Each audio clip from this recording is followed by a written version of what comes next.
نحمده ونصلي على رسوله الكريم اعوذ بالله من الشيطان الرجيم بسم الله الرحمن الرحيم فتلقى آدم من ربه كلمات فتاب عليه إنه هو التواب الرحيم.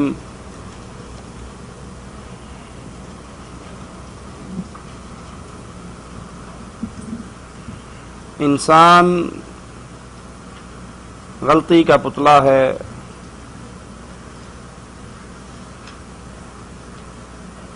اور خاص طور پہ آج کل کا مسلمان اللہ محفوظ فرمائے تو فرمائے، اکثریت گناہوں کے اندر ڈوبی ہوئی ہے. گناہ کا ہو جانا بڑی بات نہیں ہے. بد نصیب ہے وہ انسان جو گناہوں کو اپنی عادت بنا لیتا ہے. خوش نصیب ہے وہ جس سے گناہ ہو جائے اور وہ گناہ ہونے کے بعد پھر اللہ کی طرف رجوع کرے، اللہ سے معافیوں کا سوال کرے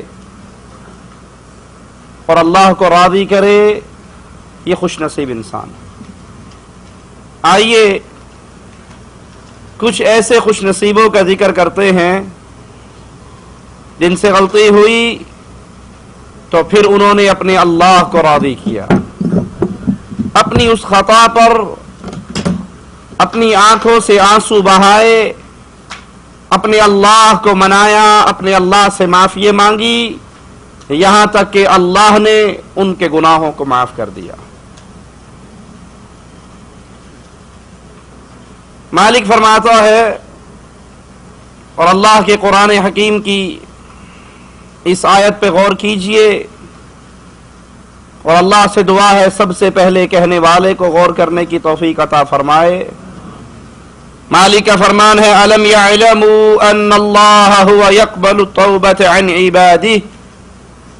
علم يعلموا، کیا یہ انسان نہیں جانتے، یہ لوگ نہیں جانتے، ان اللہ، بے شک اللہ تعالی، هو يقبل التوبة عن عباده، اللہ وہ ذات ہے جو اپنے بندوں کی توبہ کو قبول کرتا ہے.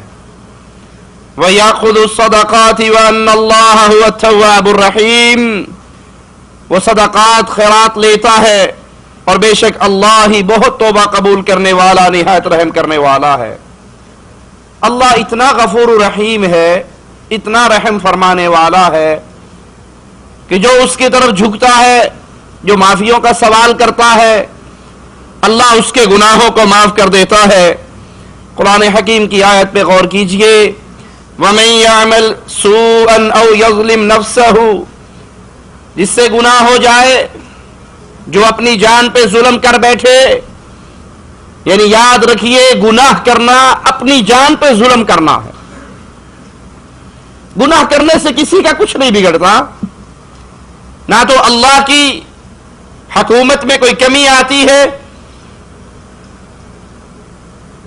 ایک اور حدیث میں آتا ہے، مالک فرماتا ہے، اگر تم سارے کے سارے انسان بہترین متقی انسان کی شکل اختیار کر لو، اللہ کی حکومت میں ایک رائی کے دانے کے برابر اضافہ نہیں ہوگا. اور اگر سارے کے سارے انسان بدترین انسان کی شکل اختیار کر لو، اللہ کی حکومت میں ایک ذرے کے برابر کمی نہیں ہوگی. نیکی کریں گے تو اپنے لیے، اپنی آخرت سنوارنے کے لیے، اور اگر گناہوں کی زندگی گزاریں گے تو اپنا ہی بیڑا غرق ہوگا، کسی کا کوئی نقصان نہیں. اسی لیے مالک فرماتا ہے، جس سے گناہ ہو جائے، جو اپنی ذات پہ اپنی جان پہ ظلم کر بیٹھے، ثم یستغفر اللہ، پھر یہ گناہ اس کے دل میں کھٹکے، اس کو شرمسار کرے، وہ اللہ کی طرف استغفار کرے، اللہ کو راضی کرے، اللہ کی طرف رجوع کرے، یجد اللہ غفور الرحیم، جو گناہ کرنے کے بعد توبہ کر لیتا ہے تو وہ اللہ کو معاف کرنے والا، رحم کرنے والا پائے گا. اللہ گناہگار کی توبہ کو قبول کرتا ہے، پھر رحم فرماتا ہے، اس کو معاف کر دیتا ہے۔ اپنے دل کے اندر اس سوچ کو پروان دیجئے، اس خیال کو جگہ دیجئے کہ اگر زندگی میں کبھی بھی خطا ہو جائے، کبھی بھی غلطی ہو جائے، شریعت کی نافرمانی ہو جائے، تو شیطان کے بہکاوے میں آ کر اسی زندگی کو نہیں اپنانا، بلکہ ہمارا رب، ہمارا خالق، ہمارا مالک، ہمارا الہ، وہ عظیم ذات، وہ غفور و رحیم ذات کہ معافی مانگنے پر وہ ہر خطا کو معاف کر دیتا۔ سیدنا آدم علیہ الصلاۃ والسلام، ان کا ذکر اللہ کی کتاب سے سنیے۔ وَقُلْنَا يَا آدَمُ اسْكُنْ أَنْتَ وَزَوْجُكَ الْجَنَّةَ وَكُلَا مِنْهَا رَغَدًا حَيْثُ شِئْتُمَا وَلَا تَقْرَبَا هَذِهِ الشَّجَرَةَ فَتَكُونَا مِنَ الظَّالِمِينَ۔ اور ہم نے آدم سے کہا، اے آدم، تم اور تمہاری زوجہ دونوں اس جنت کے اندر رہو اور جو جی چاہے کھاؤ، جنت کی نعمتوں کو استعمال کرو، کوئی روک ٹوک نہیں، کوئی پوچھنے والا نہیں۔ وَلَا تَقْرَبَا هَذِهِ الشَّجَرَةَ، صرف ایک پابندی ہے، اس درخت کے قریب نہیں جانا، اور اگر تم اس کے قریب گئے تو تم دونوں ظالموں میں سے ہو جاؤ گے۔ اب شیطان انسان کا ازلی دشمن، سیدنا آدم کا دشمن، اولاد آدم کا دشمن، اس نے تو شروع سے قسم کھائی تھی، اس آدم کی وجہ سے، اس کو سجدہ نہ کرنے کی وجہ سے، اس نافرمانی کی وجہ سے مجھے جنت سے دھتکارا گیا، میں ان کے دائیں بیٹھوں گا، بائیں بیٹھوں گا، آگے بیٹھوں گا، پیچھے بیٹھوں گا، ہر طرح انہیں گمراہ کرنے کی کوشش کروں گا۔ وہ ہمارے بابا کا بھی دشمن اور ہمارا بھی دشمن۔ خوش نصیب ہے جو شیطان کو اپنا دشمن بنا لے، بد نصیب ہے جو شیطان اور اولاد شیطان سے دوستی کر لے۔ قرآن حکیم کی آیت کو سنیے، فَأَزَلَّهُمَا الشَّيْطَانُ عَنْهَا فَأَخْرَجَهُمَا مِمَّا كَانَا فِيهِ وَقُلْنَا اهْبِطُوا بَعْضُكُمْ لِبَعْضٍ عَدُوٌّ وَلَكُمْ فِي الْأَرْضِ مُسْتَقَرٌّ وَمَتَاعٌ إِلَىٰ حِينٍ۔ پھر شیطان نے ان دونوں کو وہاں سے پھسلا دیا، جس عیش میں وہ رہتے تھے، جس جنت میں وہ رہتے تھے، وہاں سے پھسلا دیا، نکلوا دیا۔ تب ہم نے حکم دیا کہ جنت سے چلے جاؤ، تم ایک دوسرے کے دشمن ہو اور تمہارے لیے زمین میں ٹھکانا ہے، تمہیں خاص وقت تک اس میں فائدہ اٹھانا ہے۔ آدم علیہ الصلاۃ والسلام اس دھرتی پہ آئے، پھر جو خطا ان سے ہوئی اس پر اللہ کی طرف رجوع کیا، اللہ سے معافی مانگی۔ مالک اس انداز کو بھی بیان کرتا ہے، فَتَلَقَّى آدَمُ مِن رَبِّهِ كَلِمَاتٍ فَتَابَ عَلَيْهِ۔ آدم علیہ الصلاۃ والسلام نے اپنے رب سے کچھ کلمات، کچھ دعائیں سیکھی، پھر اللہ تعالیٰ نے ان کی توبہ کو قبول کیا۔ إِنَّهُ هُوَ التَّوَّابُ الرَّحِيمُ، وہ توبہ قبول کرنے والا اور رحم کرنے والا ہے۔ آدم علیہ الصلاۃ والسلام کی توبہ قبول ہوئی کیسے؟ قرآن ایک اور منظر پیش کرتا ہے، انڈیا پاکستان کے مولوی کچھ اور منظر پیش کرتے ہیں۔ وہ کہتے ہیں جی آپ نے کہا ماننا، دیکھیے آدم علیہ الصلاۃ والسلام اتنے عرصے تک روتے رہے، معافی مانگتے رہے، معافی نہیں ہوئی، پھر ایک دن آدم علیہ السلام نے کہا اللہ تجھے واسطہ ہے محمد رسول اللہ صلی اللہ علیہ وسلم کا۔ اللہ نے کہا آدم تجھے کیا پتا محمد کا؟ کہا جب جنت سے نکل رہا تھا تیرے عرش کے نیچے لکھا ہوا دیکھا تھا لا الہ الا اللہ محمد رسول اللہ، میں سمجھا کہ یہ بہت بڑی ہستی ہے، اس کے واسطے سے اور اس کے نام سے جو مانگے گے مل جائے گا۔ کہا ہاں آدم، اس کا واسطہ دے کر جو بھی کوئی سوال کرتا ہے میں پورا کر دیتا ہوں۔ یہ مولویوں کی باتیں ہیں، یہ من گھڑت اور جھوٹی کہانیاں ہیں۔ اور قرآن حکیم کیا بیان کرتا ہے، آدم نے کچھ کلمات سیکھے، ان کلمات کو بھی قرآن نے بیان کیا۔ قالا، دونوں نے کہا، سیدنا آدم نے، اما حوا نے، دونوں نے کہا ربنا ظلمنا انفسنا، اے اللہ ہم نے ظلم کیا، ہم دونوں نے ظلم کیا اپنی جانوں پر، وَإِن لَّمْ تَغْفِرْ لَنَا وَتَرْحَمْنَا، اگر تو ہمیں معاف نہیں کرے گا، تو ہم پر رحم نہیں کرے گا، لَنَكُونَنَّ مِنَ الْخَاسِرِينَ، تو ہم خسارہ اور گھاٹا پانے والوں میں ہو جائیں گے۔